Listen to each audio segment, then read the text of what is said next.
SLBC టన్నెల్లో చిక్కుకున్న వారిని రక్షించేందుకు సహాయ బృందాలు ఘటనాస్థలికి చేరుకుంటున్నాయి. మరిన్ని వివరాలు మా ప్రతినిధి స్వామి కిరణ్ ప్రత్యక్ష ప్రసారం ద్వారా అందిస్తారు.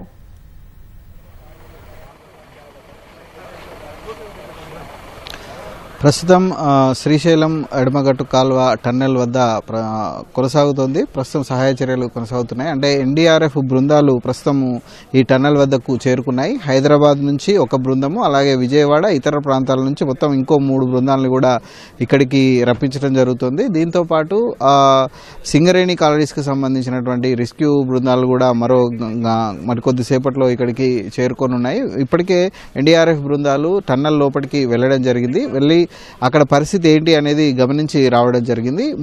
అయితే ఉదయం జరిగినటువంటి ప్రమాదం తర్వాత అక్కడ మొత్తం విద్యుత్ అంతా కూడా పోయింది. సాయంత్రం మధ్యాహ్నం 3 గంటల నుంచి ఆ సొరంగ మార్గంలో ఉన్నటువంటి విద్యుత్తును పునరుద్ధరించడానికి ఎలక్ట్రికల్ డిపార్ట్మెంట్ కృషి చేస్తోంది. ఇప్పటివరకు అంటే 14 కిలోమీటర్ల లోపల ఈ ప్రమాదం జరిగింది. కాబట్టి 12 కిలోమీటర్ల వరకు ప్రస్తుతం విద్యుత్తుని పునరుద్ధరించడం జరిగింది.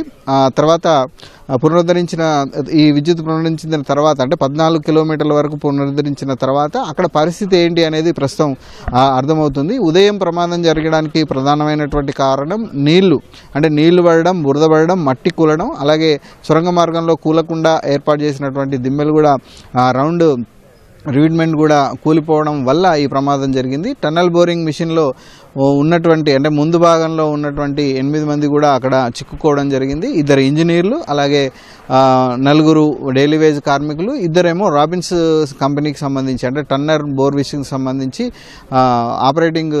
ఆపరేటర్స్ వీళ్ళు దాంట్లోనే చిక్కుకోవడం జరిగింది. అయితే పెద్ద ఎత్తున నీళ్లు రావటము, మట్టి కుప్పకూలడము, పైన ఉన్నటువంటి దిమ్మెలు కూడా కుప్పకూలడం, పెద్ద పెద్ద శబ్దాలు రావడంతో వాళ్ళంతా కూడా అందులోనే ఆ స్థితులలో చిక్కుకొని ఉంటారని చెప్పేసి ఎన్డీఆర్ఎఫ్ బృందాలు అంచనా వేస్తున్నాయి. అయితే ప్రస్తుతం ఎక్స్కవేషన్ అంటే ఈ తవ్వకాలు అనేది జరిపి అంటే అక్కడ ఉన్నటువంటి మట్టిని కొంత వెలికి తీసి, అలాగే వాటరింగ్ అంటే నీళ్లు కూడా రాకుండా చేసి అక్కడ సురక్షితమైనటువంటి వాతావరణం ఏర్పాటు అయిన తర్వాతనే ఎన్డీఆర్ఎఫ్ బృందాలు లోపలికి రెస్క్యూ ఆపరేషన్కి వెళ్ళేటువంటి అవకాశం ఉంది. ప్రస్తుతం ఎన్డీఆర్ఎఫ్ బృందాలు లోపలికి వెళ్ళాలా వద్దా, వెళ్తే ఏం చేయాలి, అక్కడ ఉన్న వాళ్ళని బయటికి తీసుకురావడానికి ఎలాంటి చర్యలు తీసుకోవాలనే దాని మీద ప్రస్తుతం చర్చలు కొనసాగిస్తున్నారు. నాగర్ కర్నూలు జిల్లా కలెక్టర్ బాదావత్ సంతోష్, దీంతోపాటు 4 ఆర్డీఓలు, అలాగే ఎస్పీ, డిఎస్పీ, ఇతర బృందాలన్నీ కూడా ప్రస్తుతం ఇక్కడనే ఉన్నాయి. దీంతోపాటు విపత్తు నిర్వహణ బృందాలు, ఈ ఏటీఆర్కు సంబంధించినటువంటి అధికారులు వీళ్ళంతా కూడా ప్రస్తుతం ఈ ఎస్ఎల్బీసీ టన్నల్ క్యాంప్ ఆఫీస్లోనే ఉన్నారు. పరిస్థితిని ఎప్పటికప్పుడు సమీక్షిస్తున్నారు. ముఖ్యంగా ఎన్డీఆర్ఎఫ్ వాళ్ళు అక్కడికి వెళ్ళి అక్కడ పరిస్థితిని ఎప్పటికప్పుడు చూసి లోపలికి వెళ్ళేటువంటి అవకాశాలు ఎంత ఉన్నాయనేది ఎప్పటికప్పుడు పర్యవేక్షిస్తున్నారు. అయితే నిపుణుల నుంచి సలహాలు, సూచనలు తీసుకున్న తర్వాతే ఈ లోపలికి వెళ్ళి వాళ్ళని బయటికి తీసుకొచ్చేటువంటి అవకాశం మనకు కనిపిస్తుంది. అయితే లోపల ఉన్న 8 మంది పరిస్థితి ఏంటి అనేది ఇప్పటివరకు మనకు తెలియదు. వీళ్ళందరూ లోపలికి వెళ్తే తప్ప వాళ్ళు ఎలా ఉన్నారా లేరా అనేది కూడా మనకు తెలుస్తుంది. కాబట్టి ముందైతే వాళ్ళు ప్రాణాలతో బయటికి తీసుకురావాలనే ప్రయత్నం విస్తృతంగా కొనసాగుతుంది. అటు ఉత్తమ్ కుమార్ రెడ్డి, జూపల్లి కూడా ఇప్పటివరకు రివ్యూ నిర్వహించి టన్నల్ని సందర్శించి వెళ్ళటం జరిగింది. ఎప్పటికప్పుడు వాళ్ళు కూడా సమాచారాన్ని సేకరిస్తున్నారు.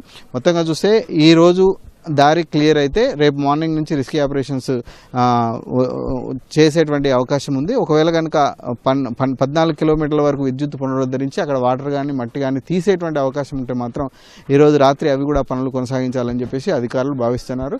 ఇది ప్రస్తుతం ఎస్ఎల్బీసీ టన్నెల్ వద్ద ఉన్నటువంటి తాజా పరిస్థితి. Vote studio.